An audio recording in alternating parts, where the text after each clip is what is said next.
Cette quatrième responsabilité clé de la fonction organisationnelle, la formation des acteurs et amélioration continue du service, vise à développer une expertise organisationnelle spécifique à la FAD. Cela peut passer par la mise en place de mécanismes systématiques de formation continue pour les membres de l'équipe de FAD, ainsi que par l'établissement d'une culture collaborative en son sein pour faire que ses membres soient concernés par la réussite de tous les apprenants de son service.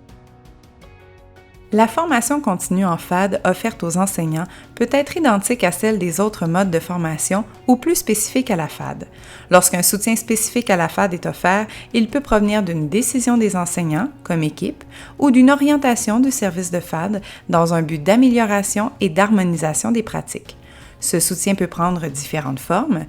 informative, formative,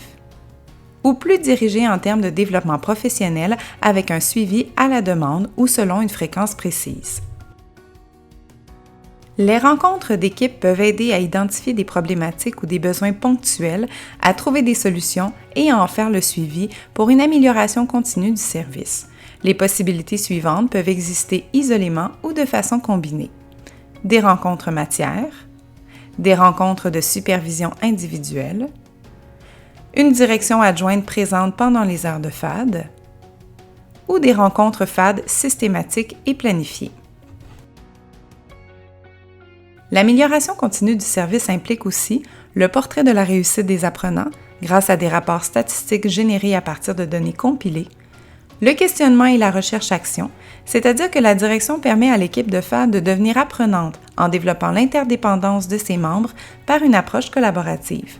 L'équipe de FAD se place alors dans une dynamique d'apprentissage et de développement continuel guidée par l'utilisation de la grille d'analyse des fonctions tutorales et soutenue par des actions comme inclure des acteurs variés pertinents pour une équipe porteuse de sens, se donner un objectif commun centré sur la réussite des apprenants en FAD, prévoir du temps et des espaces de rencontre avec un calendrier établi, valoriser un climat participatif et de bienveillance pour des échanges respectueux, établir des normes et une structure, un animateur, un rappel des normes, un ordre du jour, un compte-rendu pour un fonctionnement efficace et transparent, et planifier le questionnement de l'équipe autour d'enjeux spécifiques à la FAD permettant d'atteindre l'objectif commun et, ce faisant, partager des pratiques gagnantes, des initiatives, du matériel et des outils. Et finalement, la promotion pour faire connaître l'existence du service de FAD à un public cible. Cette quatrième responsabilité clé de la fonction organisationnelle participe à la réussite de l'apprenant quand il sent que les préoccupations et l'implication de l'équipe de FAD sont tournées vers sa réussite. Il observe que des pratiques spécifiques au service de FAD et uniformes dans celui-ci sont mises en œuvre pour répondre à ses besoins et à ses contraintes.